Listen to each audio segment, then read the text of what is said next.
திருவண்ணாமலை நாடாளுமன்ற தொகுதியில் காலை 8 மணி நிலவரம் வெளியாகியிருக்கிறது. அதன்படி 4.5% வாக்குகள் பதிவாகியிருக்கின்றன. தமிழகம், புதுச்சேரியில் 40 தொகுதிகளும் காலை 7 மணி தொடங்கி மக்களவைத் தேர்தலுக்கான வாக்குப்பதிவு நடைபெற்று வருகிறது. திருவண்ணாமலை தொகுதிக்கான காலை 8 மணி நிலவரம் தற்போது வெளியாகியிருக்கிறது. அதன்படி திருவண்ணாமலை தொகுதியில் காலை 8 மணி நிலவரப்படி 4.5% வாக்குகள் பதிவாகி இருப்பதாக தகவல்கள் தெரிவிக்கின்றன.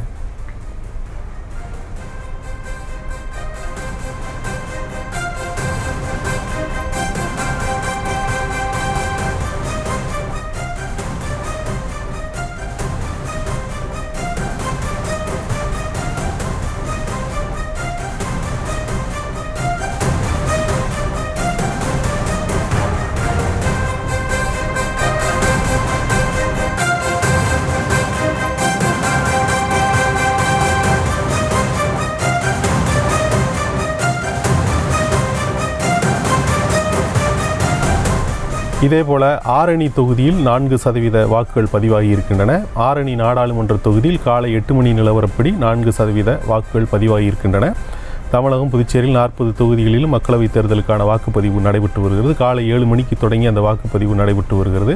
வாக்குப்பதிவு விறுவிறுப்படைந்து வரும் இந்த வேளையில் காலை 8 மணி நிலவரமானது வெளியாகி இருக்கிறது. அதன்படி ஆரணி தொகுதியில் காலை 8 மணி நிலவரப்படி 4% வாக்குகள் பதிவாகி இருக்கின்றன. இதற்கு முன்னர் திருவண்ணாமலை தொகுதி பார்த்தோம், காலை 8 மணி நிலவரம். அதைத் தொடர்ந்து ஆரணி தொகுதியினுடைய அந்த காலை 8 மணி நிலவரம் வெளியாகி இருக்கிறது. ஆரணி நாடாளுமன்ற தொகுதியில் காலை 8 மணி நிலவரப்படி 4% வாக்குகள் பதிவாகி இருக்கின்றன. காலை 8 மணிக்கு வாக்குப்பதிவு தொடங்கியது. தற்பொழுது சுமார் 1.5 மணி நேரமாக இந்த வாக்குப்பதிவானது நடைபெற்று வருகிறது. செய்திகளை உடனுக்குடனும் துல்லியமாகவும் தெரிந்து கொள்ள சப்ஸ்கிரைப் பண்ணுங்க.